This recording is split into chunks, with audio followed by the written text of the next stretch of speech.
la destrucción de todas las instituciones y ver dónde había posibilidades para colocar a los amigos o financistas de la campaña. Les contamos ahora que el jueves, como apreciarán ustedes en las imágenes, se allanó la vivienda de Betsy Chávez en el marco de una investigación que se le sigue a los congresistas que se sometieron al gobierno de Pedro Castillo a cambio de algún favor. También la casa en San Isidro del ex premier Aníbal Torres. Correcto, estamos viendo a Aníbal Torres en la pantalla. También, como les comentamos, se allanó la casa de Betsy Chávez, ¿no? Aníbal Torres se allana su vivienda para investigar y para encontrar algún tipo de información que lo vincule al golpe de Estado que dio Pedro Castillo el 7 de diciembre. Un día antes de este allanamiento, de lo que están ustedes viendo, precisamente el expresidente del Consejo de Ministros ofreció una entrevista a la exministra de la Mujer, Anaí Durán. Y en medio de todo su alegato nuevamente en defensa del expresidente golpista, lanzó la posibilidad de ser candidato a la presidencia. Dijo, porque el pueblo lo estaba pidiendo. José Luis Leiva tiene los detalles de esta historia. Como premier, no le bastó dejar al país hecho un desastre y ahora le pone la mira al sillón presidencial. Lo pide el sur del Perú, lo pide el centro del Perú, lo pide un sector del oriente del Perú y es posible que vayamos a una candidatura. Repito, no se puede desdeñar a la voluntad popular en ese camino. Aníbal, muchas gracias. Presidente. Aníbal, muchas gracias. Presidente. Dicen que lo piden, que no solo lo aclaman ahí, sino también allá. Tras una entrevista con Alfombra, una intrascendente ministra castillista consiguió una estremecedora y retorcida primicia. Y es posible que vayamos a una candidatura.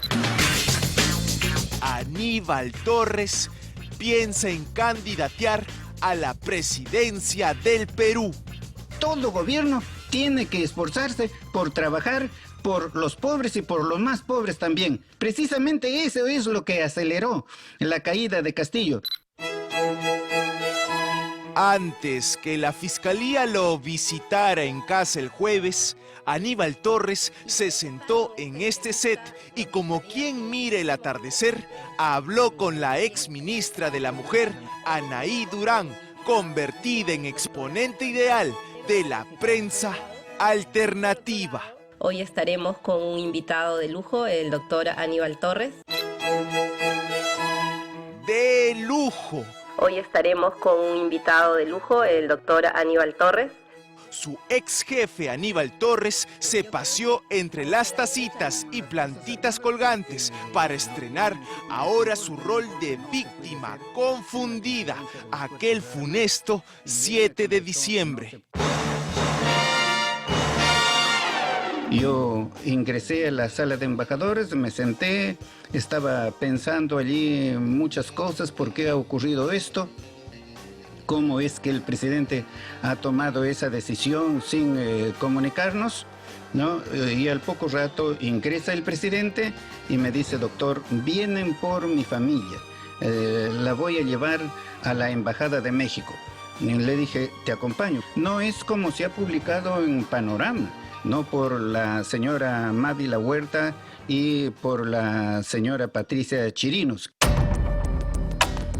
Panorama publicó las imágenes de los instantes previos al golpe de Estado. A pesar que lo negó, Aníbal Torres sí se había reunido con Pedro Castillo antes del golpe. Junto con la suspendida Betsy Chávez, ingresó al despacho presidencial. Pero para Torres, estas imágenes son imaginarias, sacadas del país de las fantasías. Solo le falta pedir rectificación. El Ministerio Público y estas dos periodistas han filtrado eso con el deliberado propósito de crear una situación imaginaria. Se dice que yo y Betsy ingresamos directamente al despacho del presidente, lo que no es verdad, porque nosotros ingresamos allí a la sala Quiñones. Luego de la sala Quiñones pasamos a la sala Grau y de la sala Grau pasamos donde está el despacho del presidente. Torres acepta haber ingresado al despacho presidencial previamente al golpe. Sin embargo, distorsionando la lógica, señala que el hecho de que Pedro, Bexi y él se juntaran y los tres conversaran en un mismo lugar, este hecho, según él, no puede ser llamado reunión. Ese día 7 de diciembre, pasadas las 11 de la mañana, el presidente me llama a mí y a la premier para que concurramos a su despacho. Lo único que hubo es que ingresamos, saludamos, se produce esta conversación con el presidente sobre el hecho de que la premier debe traer a la prensa. ¿Cómo iba a haber reunión si la premier estaba fuera? Esa es solamente una imaginación de estas dos periodistas.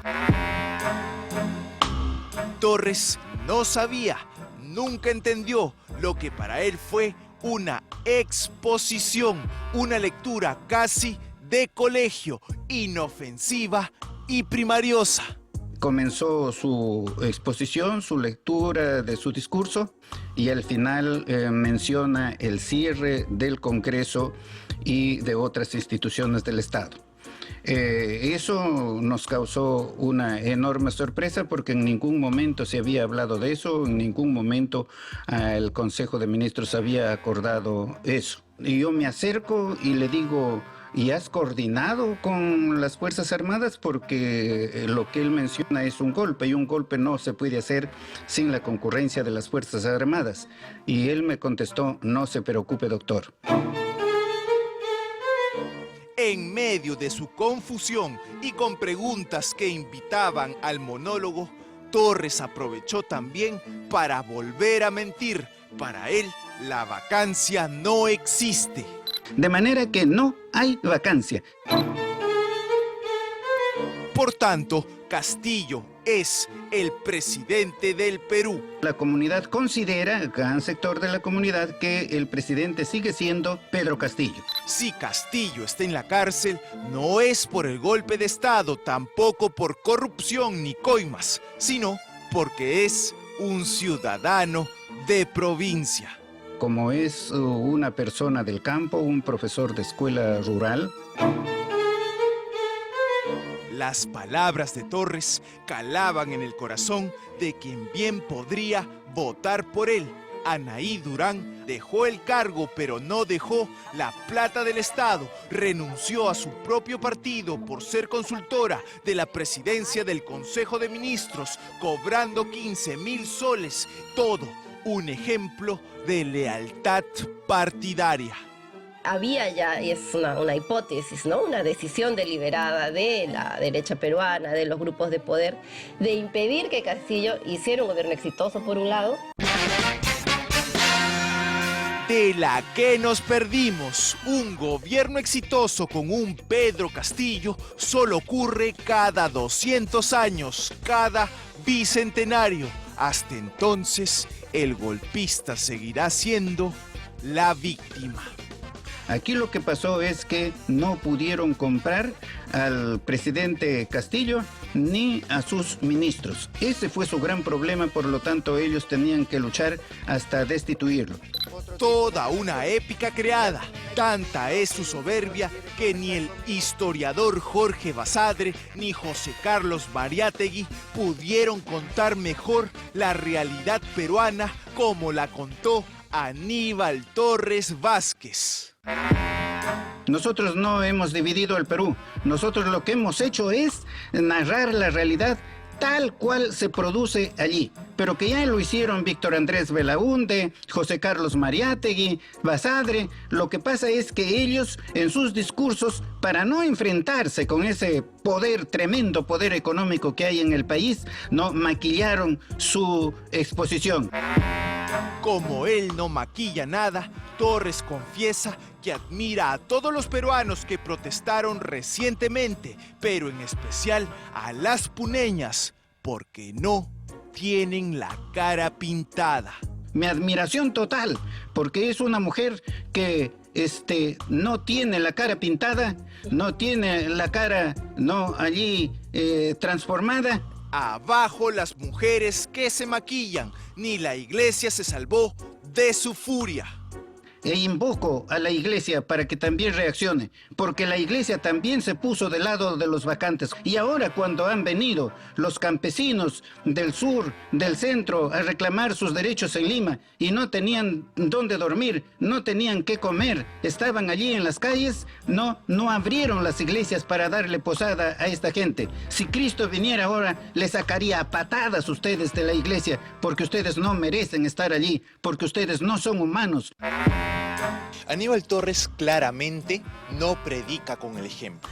El ex premier no le abrió las puertas de su casa a los manifestantes para que ellos pasaran una noche, a ni uno solo. Estamos en su vivienda ubicada en plena zona residencial de San Isidro y como se ve, tiene ambientes amplios, 2 pisos y varios estacionamientos. Si Cristo bajara, como él mismo dice, a él también tendrían que agarrarlo a patadas. La fiscalía allanó el tremendo espacio que no dio posada a los protestantes en busca de información relacionada con el golpe de Estado. Aníbal Torres, con polo y sandalias, aún no termina de responderle a la justicia por su participación aquel 7 de diciembre del 2022, pero ya evalúa lanzar su candidatura presidencial. Y es posible que vayamos a una candidatura. Aníbal, muchas gracias. presidente. Muchas gracias, Aníbal. Si primero llegó el peor alumno, ahora, ¿por qué no el verdadero maestro?